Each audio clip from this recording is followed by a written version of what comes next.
the cancer that they were fighting 60 years ago is different than the cancer we fight today, because cancer itself has evolved as we design these treatments. Cancer is a wily foe. Can we extend life further when we see the Silicon Valley ideology is that we're going to live forever, but can we live forever? What is the limits of what we can do? We'll all soon be sequenced even before we're born. Kind of that Gattaca world's emerging, where we can do what's often called precision risk stratification. We'll start to be more into self-care and preventative and precision health and wellness, not waiting for the cancer to evolve or the diabetes or the neurologic disease. This potential shift to being much more proactive and paying for health rather than the disease side, and technological evolution from CRISPR to synthetic biology to rejuvenative stem cell-based therapies is going to lead us to these, extended health spans.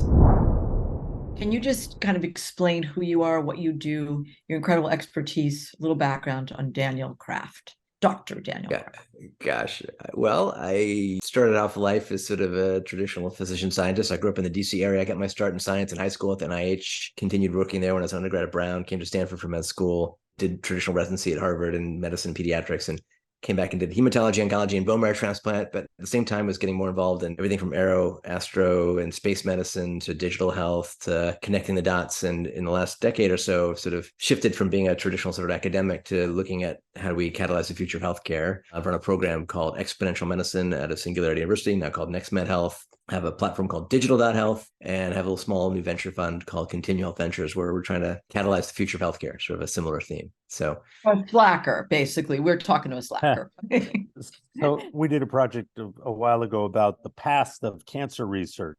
And if you look back, 50 years, 60 years, 70 years, basically cancer treatments were, you get radiated with a toaster and then you go lie down on a park bench, and you try and survive your cancer. What do you think of as possible with medicine? We've done so much in the last 50 years, but what do you really think is realistic, in terms of, we can do with the human body?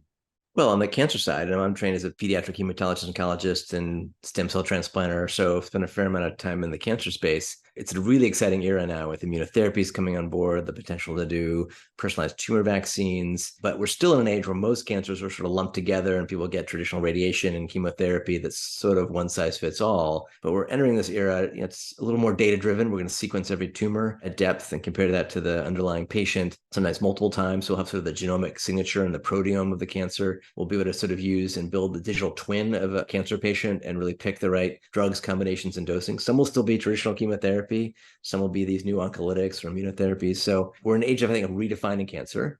At the same time, it takes, reinventing clinical trials in the pediatric cancer space. That's where we really learned to cure many leukemias in the 60s at Dana-Farber.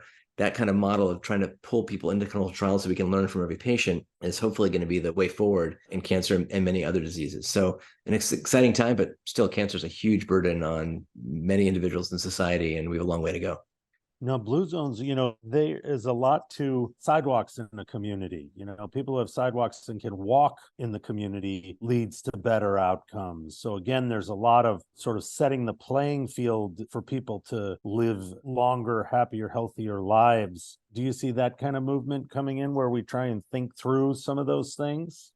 Yeah, a lot of it is like almost bringing design thinking to health and to medicine. I mean, many hospitals are not great environments to get sleep or to heal in. Many homes aren't set up for aging in place, or communities with walkability and parks and clean water. So all those have, a huge role to play. And there's several groups and other folks trying to design better clinical spaces as well as communities. In Lake Nona, Florida, they're building a healthy community where you've got access to health, but ways to design the community and clinics for all ages. When you mix populations, young and old, together, they do better. We all know the challenges of social isolation, which is worse than 2 packs a day of smoking. So I think how you design your society and your communities can play a huge role in that sort of big public health space, as well as to mental health and beyond. You mentioned Huntingtons. Have we had any bright spots in Huntingtons in the last few years? I'm not aware of them, but I'm not that in touch with it. But it's one specific gene. If you just have it, you're going to get it. It's just a question of time. Have we done anything to interrupt the flow of that gene? Well, that's one of the early diseases where the gene was discovered and you could test the individual. A lot of ethics, like, do you want to know if you have a 50% chance, what would you do differently? Mm-hmm. When up until recently, there's not much proven that you could do. I believe there are a few clinical trials ongoing looking at some specific targeted approaches. I don't know that anything's been published on that yet. But, that's an example where you can target something. And we have seen some pretty significant success in simple diseases like sickle cell. So I'm a pediatric hematologist oncologist. You see many kids who have bad sickle cell disease, sickle crises. And in some cases, we transplant them with the bone marrow of a brother or sister who didn't have the gene, and they go on to have long, healthy lives. But it's quite toxic to do a bone marrow transplant. Now there have been approaches where you can take out the blood stem cells, modify them, and put them back in the patient. And now they have sort of a new immune system without the sickling gene present. And in the future, we'll even see approaches where you can do in vivo gene therapy. You don't take the bone marrow out. You don't need to do a transplant. We'll deliver those genes directly to the marrow and maybe even cure diseases like HIV in rural Africa with gene therapy without requiring a clinic or ex vivo stem cell manipulation. So I think we're entering an exciting time. And with the ability now for all of us to be sequenced, we're going to have these sort of polygenic risk scores that can, again, give you much better tuning to what you're likely to get. So you might change your screening. You might choose to get that full body MRI, even though it's not really indicated for most of the population. You might choose to get those today expensive blood screenings for cancer if you have BRCA1 or other family risk factors. So it's a time where things are starting to become a bit more democratized and accessible and can, again, move the needle to proactive, personalized healthcare, not just the sick care side. What do you think are the conditions that are needed to make sure like more people have access? Because these are expensive things, and some of the same communities keep getting hit with some of these diseases that you've been talking about. What's most expensive is when we don't do good primary care and folks get COPD and diabetes and all the complications of that. I think we can use some of these tools not to be more expensive, but make things more available. I mean, think about all the cheap wearables. I'm wearing like an Oura ring, and I have a watch and a Fitbit and a new little device that measures blood pressure. And imagine that's on the wrist soon of almost everybody with a $20 knockoff wearable from China. That can mean people can engage with their health. The idea of self-care, the fact that we can now look at our digital biomarkers, like I get a sleep score, or I can see my resting heart rate. Imagine you stack all those data layers up, and you can see, wow, there's a signature that looks like you might have COVID 3 days before you turn PCR positive. That was a study done at Stanford. Or that your sleep patterns are changing, and that's the sign that you're likely to have a heart attack or stroke in 2 weeks. Or your gait has changed, and you're likely to have a fall. So I think these tools can be put in almost everyone's hands. They can have user interfaces soon driven by ChatGPT that match their age, culture, language, incentive models, and can give them, that 80-20, they're almost primary care on their phone. When they have a problem, they talk to the smart chatbot that already knows what their genetics are, what they did last summer, and whether they had their appendix out. So that can start to democratize healthcare. Doesn't mean they'll get the full appendectomy or the hip replacement at good cost, but it means we can start to get people insights into their health and their data. And I know you guys were involved in the All of Us trial, for example. And I think that's a brilliant campaign to understand what do these digital biomarkers and genetics and other things mean across various populations, and how do we start to collect all that and make it useful, not just the data, but new knowledge and insights that you can use at the bedside, the website, or for each of us individually. You mentioned BRCA1 and BRCA2.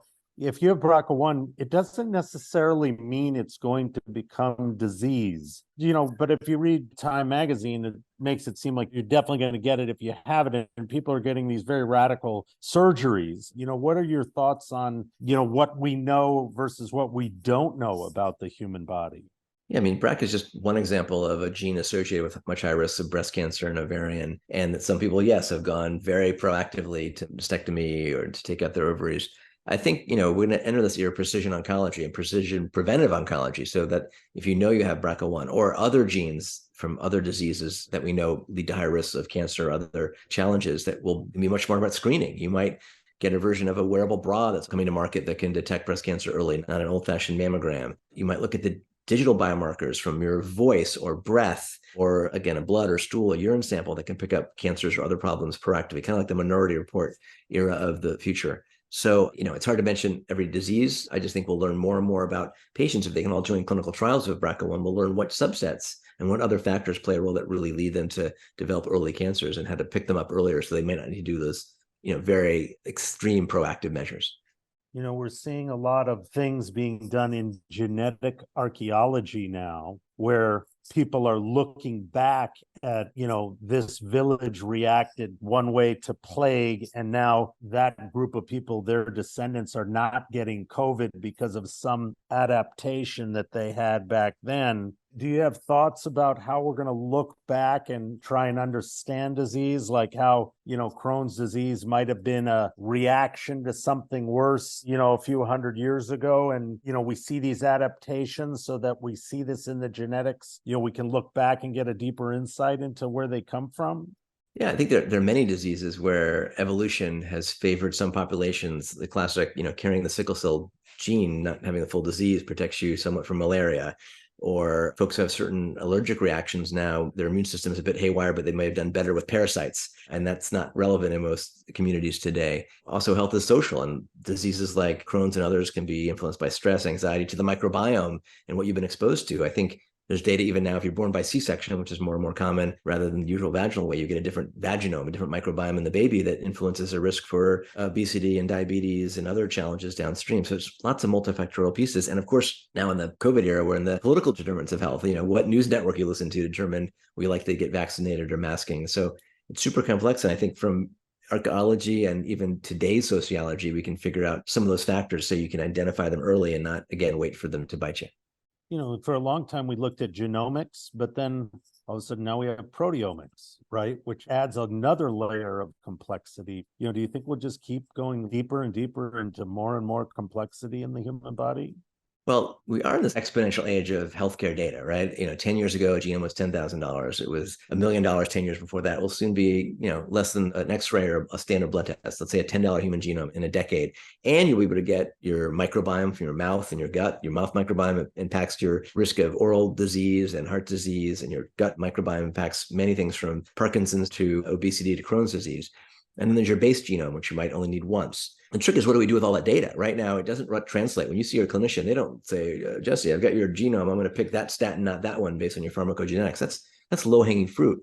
So the trick is to take all these new data, turn it again into insights that are useful and hopefully crowdsourced. Back to that All of Us study. How do we take data from almost everybody, let them donate them? So I'm seeing you as a patient in my clinic. I'm learning from folks who had similar issues, genetics, et cetera, and picking the right proactive prevention or diagnostic or therapy that really matches you, rather than the one-size-fits-all approach today. And genetics is just a part of that. I think this idea of a digital twin, almost like a flight simulator for each of us, where we can simulate what's likely to happen based on environment, exposome, digitome, proteome, will really give us a new set of insights. One example, Dr. Mike Snyder at Stanford, who published a study showing the Apple Watch can pick up your COVID early, also recently published not just his wearable data, but every hour he get a drop of blood analyzed, I think for over 3 weeks. And now they can look at multi-omics, kind of like a Theranos for real, a drop of blood giving tons of data. And imagine every year, every 5 years, you get a bit of a full body omics done, and you're really modeled as what's really going to be necessary for you to prevent disease or manage what you have. So it's an exciting era. The trick is, who pays for it? How do you plug it into workflow? How the incentives and how the regulatory elements, which often lag the science and the art of the possible. So was that a small needle on his watch or something that he was able to check, or was he actually doing a full test?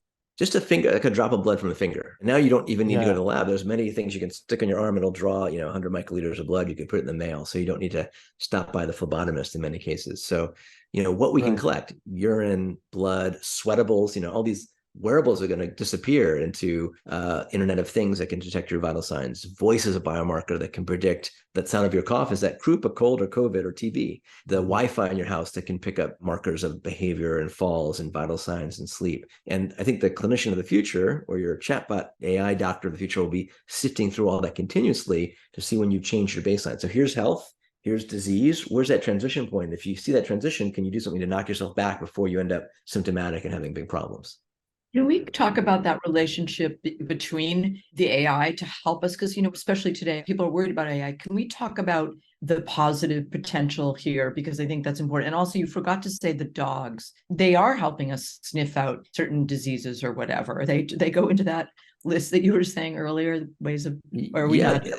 Yeah, I call it the, breath as a biomarker. So dogs can sniff out lung cancer or even prostate cancer. Or changes in your breath if you have ketosis from diabetes. They can smell that out and be trained. Now there are folks who've made basically nano devices that you breathe into, like a breathometer, and it can predict not if you just have bad breath, but maybe you have early signs of a cancer or metabolic disease. So I think breath is another piece of the equation that we'll use. And sweat, to idea of poopables. There's several companies developing toilets that will track your urine and your stool, and do you have blood in it, and protein and other things over time that can be early proactive measures. But your question was around AI. Yeah, because now it's overwhelming. I mean, I trained as a traditional clinician. You get the Chem 20 or 40 chemistries. You get your basic vital signs. Now you could have all the wearable data. You could have the genomics, the proteomics, 500 other lab values that it's hard to track and make sense of. So I like to reframe it not as AI, but IA, intelligence augmentation. We're going to need these tools to sift through this and make sense of it and present it to the patient and the clinician in a way that's actionable and that, again, is continuously learning. So AI is going to be a really important layer to make sense of this and connect the dots. COVID really sort of shut the world down, in a way that we, at least I would not have thought was possible. What were the good lessons and what were the bad lessons in terms of a health perspective from COVID? I mean, certainly cooperation was not great. The wealthy countries hoarded the vaccines, but beyond that, did it push things forward from a health perspective? Yeah, I mean, back to collaboration and cooperation. And yes, some countries, and certainly there's vaccine inequities, but many folks collaborated and shared data in new ways that are still ongoing. I met many people I've only met virtually through collaborations, trying to build an app for WHO and running the XPRIZE Pandemic and Health Alliance, trying to connect dots. And we even ran a rapid COVID testing XPRIZE pretty quickly that came up with some novel solutions. So I think collaboration got catalyzed. What took 10 years happened in 10 weeks or 10 days in some cases. I actually have a TED talk that's, how COVID catalyzed the future of healthcare. And in summary, just like Sputnik sparked the space age, COVID has sparked a bit of a new health age. We obviously rapidly moved into telehealth, and now that's gone, isn't maintained the levels, but now we have more hybrid care. We're now all used to doing home diagnostics, starting with COVID, but soon there'll be other infectious and non-infectious disease tests. And when we have telehealth calls, it'll be augmented with, medical tricorders and other sorts of data. Obviously, mRNA's got accelerated into clinic, and that will have applications like beyond vaccination for disease, but for cancers and other genetic and sort of synthetic biology approaches. We also, learned how to innovate more quickly in hospitals, whether it was speeding up clinical trials and learning to turn people over on the vents, or ways to do smart interactions with patients who are isolated. So I think there were a lot of positives that came out of it. My hope, being an optimist, is that we'll have more benefit than harm in the long run from some of the lessons of COVID. But still, it's ongoing. We know we still have new variants. We have long COVID, which is a huge issue, and we're not out of the woods. But in a high level, I think it did catalyze a little more exponential medicine rather than the incremental care and innovation that we've seen to date. It seems like human beings have a strong desire to go to other planets, but the radiation to get there is so extreme. Can the human body live off the planet for extended periods of time? I mean, even though it does seem a bit depressing, I'm not excited about going to live in a lava tube on Mars myself, but other people do find that exciting. But the trip there seems pretty costly. What did we learn from, Mark Kelly being up there for a year? So as luck would have it, I'm an old space geek. I went to the Apollo 17 launch when I was like 3. I almost got to be an astronaut. I got to the final selection down at NASA. So I looked at some of this, and there's certainly a ton of ongoing and past research on helping humans survive and thrive and maintain themselves in space. Just in low Earth orbit, we've learned a lot from like the Mark Kellys who've been up for a year. How do you maintain muscle mass in zero gravity? What happens to the immune system, to the eyeballs, the cardiovascular? How do you create the countermeasures to life in space with zero gravity, or on Mars or the moon, partial gravity? There's ideas of, having a rotating spaceship to do artificial gravity. But yes, on a longer range mission, when we get out of the Van Allen belts, the risk of radiation is high, and there could be a solar storm, which could sort of nuke the spacecraft and knock out the bone marrow of the astronauts. So one idea I and others have had, would you send a little bank of your own bone marrow stem cells, put them under lead, and if you were exposed to radiation, you could sort of infuse those and reboot your immune system like we do in a bone marrow transplant. I actually invented a medical device at Stanford called the marrow miner, a way to minimally invasive harvest your bone marrow. So if you ever need to bank your marrow, Priscilla or Jesse, we can have that happen for you. I'm going to get Jesse banked so we can send him out. Yeah. Like you bank your kids' cord blood. It's sort of that idea. You might want to bank your marrow when you're younger and healthier and use it for potential cancer therapy or regenerative medicine therapy. Other challenges going into I just watched a great documentary about Apollo 8, where they went around the moon. They're the first to go around the moon on Christmas 1968. The psychological elements of being on Mars, where I think there's depending on the timing, 8-minute delay between communications, and the challenges of the social elements of health and who do you go with. But radiation is a big one. And, how do you bring medical care, and do you send a doctor on the trip? How do they stay trained? Do they use virtual reality to practice surgeries? There's lots of things that space and space exploration has pushed a lot of technologies that have come to Earth. When Armstrong and Aldrin landed on the moon in Apollo 11, they had an EKG live streamed back to Earth. And it took us another 50 years to be able to basically do that from a patch in your living room. So some of those technologies kind of catalyze home terrestrial health as well. Yeah. there's a group of people who would like to transfer consciousness into a silicone body. In other words, leave this mortal coil and have our consciousness in a robot, for lack of a better description. And we certainly see that in science fiction all the time. I mean, do you think that that's ever within our reach, or is it a sort of idealized version? Do you see any experiments in consciousness that explore this? You're beyond my pay grade, but I would think today you can already make a digital twin of your voice, and we could record all the video of Jesse or any actor and create an avatar of them. And now, of course, the deep fakes are getting better and better, and all the issues that you're well aware of in Hollywood of what's going to happen in the future of entertainment. You could create that avatar. It may seem to use the same language and voice and intonations and ChatGPT based virtual Jesse, but is that still you and your consciousness? Probably not. I think that's more of a mirror, spitting back to us our desired recollections of, our view. It doesn't really give us consciousness. I think it's beyond all our pay grades to know whether it's possible, although they're exploring that. Do you think that we can ever communicate with animals? Like, will I be able to wear a headset and talk to my dog, or something like that? You already do that. You're already talking to your dogs. Well, I do talk to the dog, and I do think the dog understands. But in reality, if I really examine that, it's like the dog's just wagging at me because of 10,000 years of coevolution. You know what I mean? So when we get to Dr. Doolittle is the question. Well, I mean, already with your pets or your kids when they're babies and they cry, you can already, that's the wet diaper cry, or that's the one I'm fussy, or that's when I'm ready to play. And same thing with some animals. And I know there are several groups, Tristan Harris and others who've done AI work, are like analyzing whales, and they're finding that there's different dialects and that they teach each other language. And we're trying to learn what some of those signals might mean. So it might be that you'll be able to go and talk with the whales and give them some, watch out for that ship. So I think in the animal kingdom and beyond, we'll probably parse out some pretty incredible insights over the next few years that might enable us to better communicate with them. And sometimes it's, the bees and how they buzz around, and you can simulate that with robotic bees and tell them to go from one hive to another. So lots of exciting, and that's embedded now with AI, big data, machine learning, and gleaning those insights that would be impossible to parse with small data. Do you think sound plays a role in health? And I'm not talking about like invasive sound necessarily, but just sounds. It's like I listen to rain sounds at night because it's very peaceful, but I wonder just whether it's noisy in my neighborhood or whether that affects me adversely and I'm not aware of it. Yeah, I mean, there's sound pollution that can affect quality of life, sleep, anxiety. All those things can be spooled up in certain neighborhoods and beyond.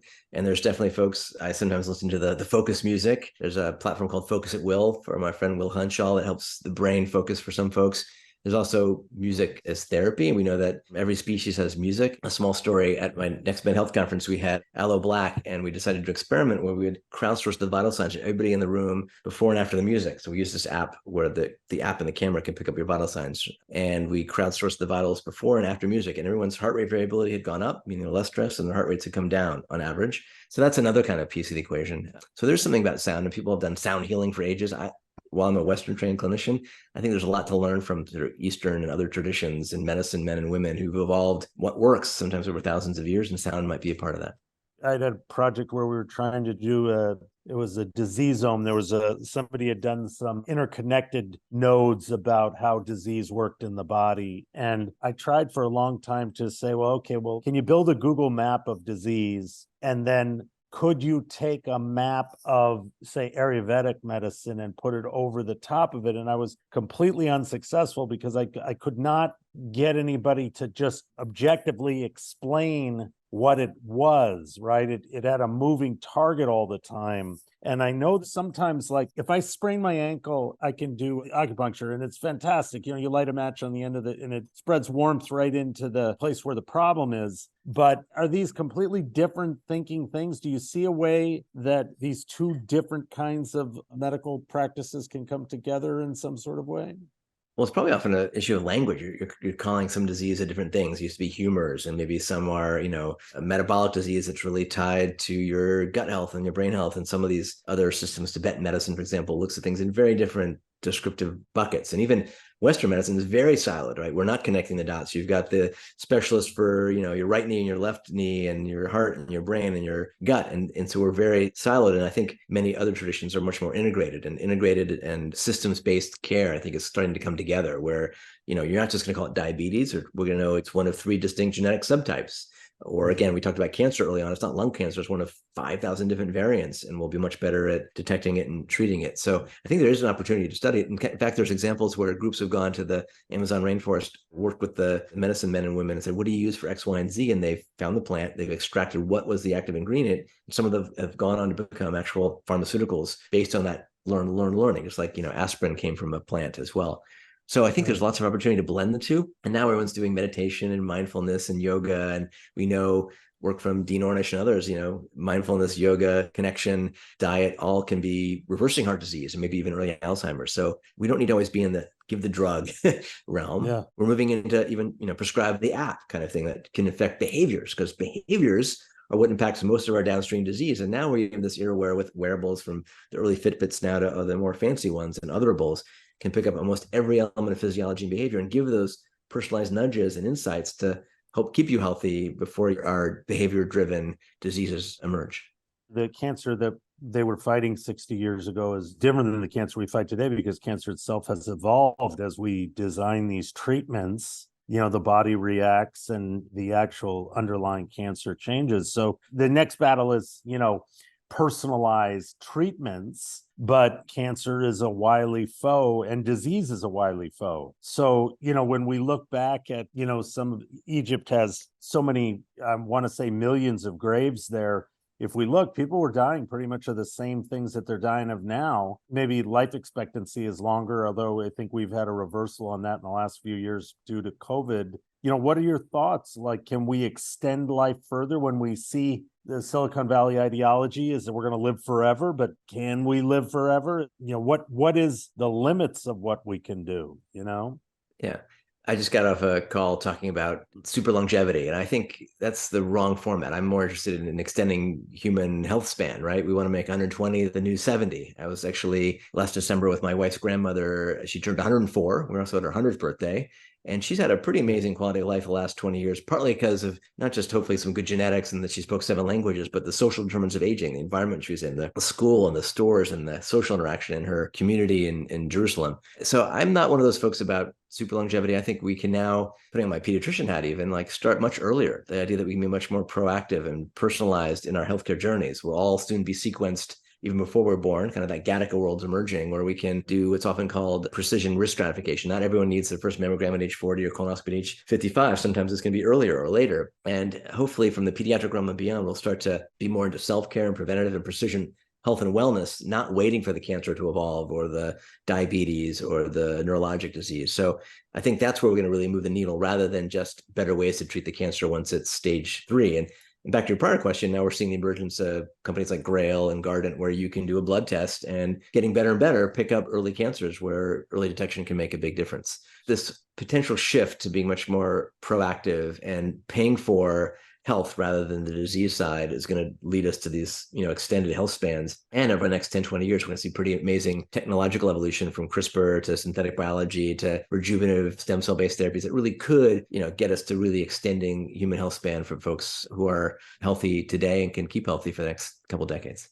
In a sense, what you're saying is just that the end of disease is to get to it much earlier and deal with it at an earlier stage, which is not necessarily a technological innovation. It's an innovation of understanding. That seems like it's very logical, and it seems like that's very possible. Now CRISPR and synthetic biology, can these ideas scale to an individual? Can I use CRISPR? Can I use gene editing to edit just the complexities of my own body? Is that within reach? Well, it's already in clinical trials, or moving to clinical trials today, for folks who have a gene that causes super high cholesterol. And one of my prior residency mates at Mass General is a company where they're literally taking gene therapy that travels to your liver and knocks out the genes in your liver that help create those super high levels of cholesterol that lead to rapid early cardiovascular disease. So that's an idea of being proactive with the gene therapy, kind of the Minority Report. We know you're likely to get the disease. We're going to treat it before you even have it. And that's a targeted gene therapy, I think, in primate trials that will move to humans, I think, soon. Similarly, you might have a very specific known genetic issue, and you may have an off-the-shelf gene therapy, mRNA or CRISPR CRISPR or other versions of gene therapy that might, again, turn those genes off. Many diseases are polygenic. There's no one gene that's involved, diabetes, for example, or others like sickle cell or some thalassemias or things like Huntington's chorea, where if we could really identify and in many cases have found the target, could turn those off in vivo. And I think we're going to see a new era of in vivo gene editing. And with platforms like mRNA, when we're making a new mRNA vaccine for COVID, it's modified from prior ones. We're not doing a whole clinical trial. These platforms will emerge. We'll be able to sequence you, Jesse, and find out what might be the cocktail of preventative mRNA anti-cancer or anti-neurologic disease genes that might be a personal vaccine for you. I read, I think it was the New York Times this weekend, but now they're saying that perhaps your genetics is less than 50% of the outcome of your life. You just talked about a grandmother, 104, social determinants of health. Do we have a ratio yet? And also access to those more positive things that one needs to do to have a better quality of life. And how do we think about that? What are your thoughts about that? 100%. I think there's several measures, but some stats I've seen only about 15% of our health span and longevity is related to technology. And most of it is based on roughly social determinants and maybe even your digital determinants of health. There's that famous quote that your zip code is more impactful than your genetic code in terms of your life expectancy, some zip codes around New York City, especially. And so I think we need to understand the social determinants, but also other elements like the exposome. If you grew up in Beijing or a city with lots of pollution, you're going to have a very different exposome to your lungs, and your risk of lung cancer and other pulmonary diseases will be much different than if you grew up in rural California. So I think there's a real opportunity to understand, human connection. The Blue Zones Project and by Dan Buettner found that, societies that respected the elders, they had a sense of purpose, they had community. Those all, in addition to diet and good sleep and maybe not smoking, all contributed to longer healthy health span. So it's a complicated mix. So nature, nurture, it's not just your genetics. But I think we're entering an era where it's not just your genes we can measure. You can measure your genome, your metabolome, your sociome, your exposome, and start to blend these together, this idea of a digital twin, and be much more tuned to what's useful for that individual or community or population. That will really move the needle rather than just the sick care model. Last time we were together at Life Itself, I was sitting next to the woman who gave the presentation on phage therapy. Yeah, her husband got like a weird disease, and he got a bacteria, and they used the phage. Yeah, but phage therapy is an old thing. I mean, thousands of years. The phages have evolved alongside of human beings, and I imagine there's millions of them. And for things like antibiotic resistance. Yeah.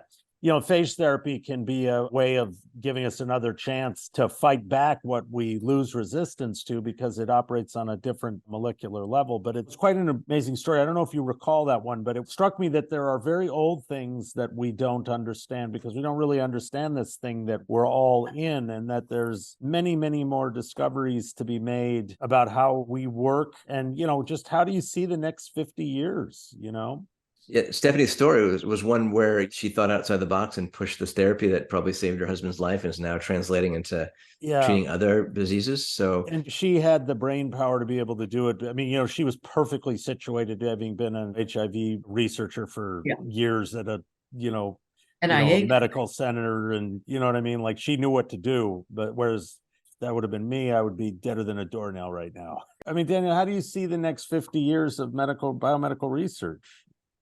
Well, there's that famous quote from Bill Gates that we tend to, overestimate what happens in 2 years and underestimate what's happened in a decade, let alone 5 decades.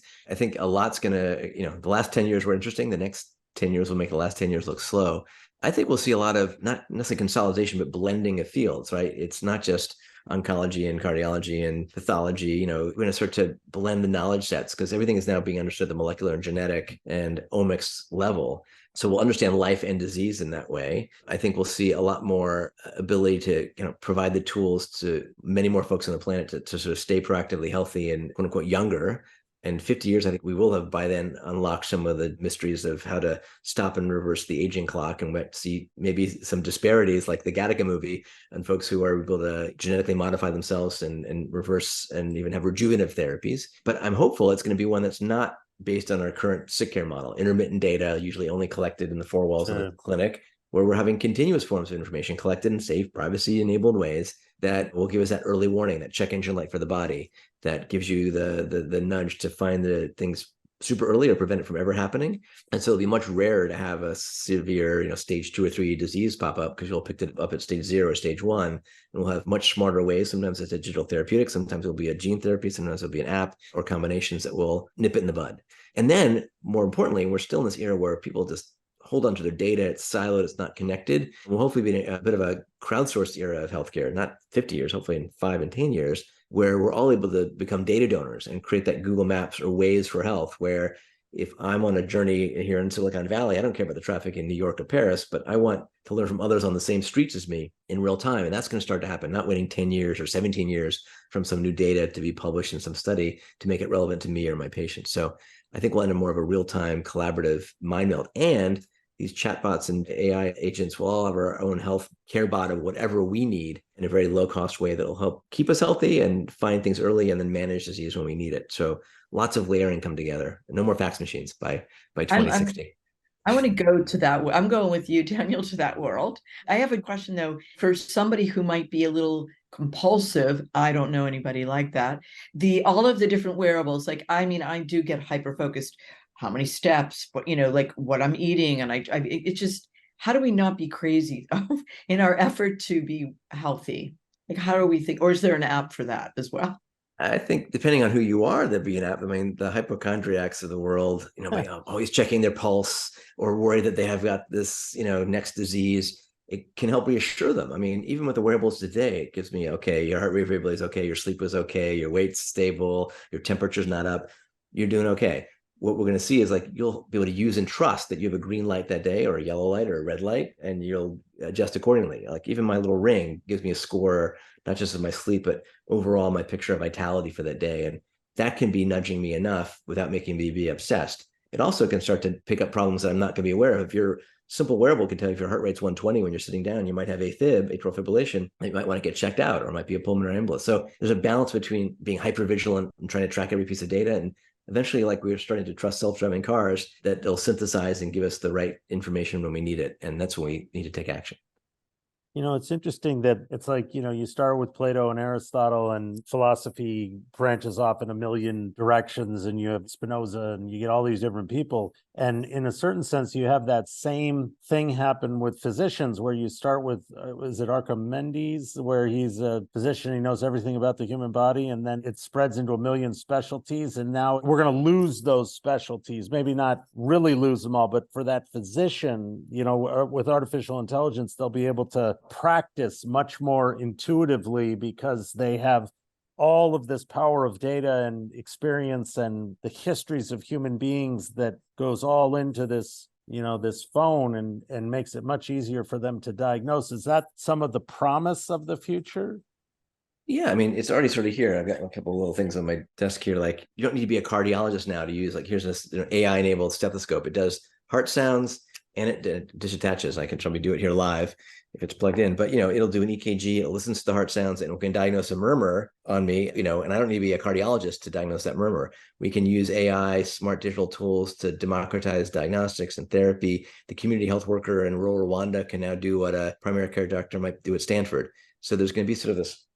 It's okay. We're not giving you a. There's my I'm not having not having an MI, but this is not cheap yet. But this kind of thing could be in the digital diagnostic pad of anybody who's maybe a high school education, but they can start to do basic screenings and plug into telehealth and the right AI. That begs the question: who's going to get accepted, and who should be the doctor or the nurse or the pharmacist of the future?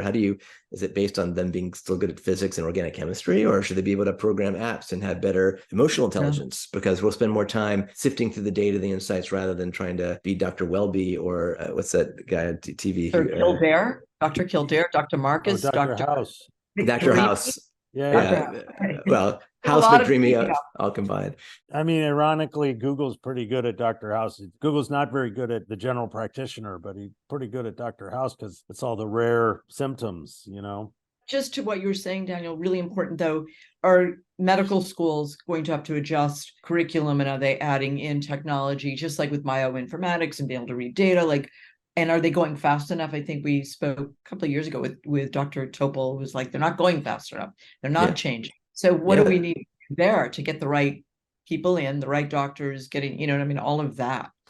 Right. When I run into Stanford medical students and others, I'm still surprised that they almost have the same curriculum that I had 20 something years ago. And it's, still driven by the requirements for accreditation.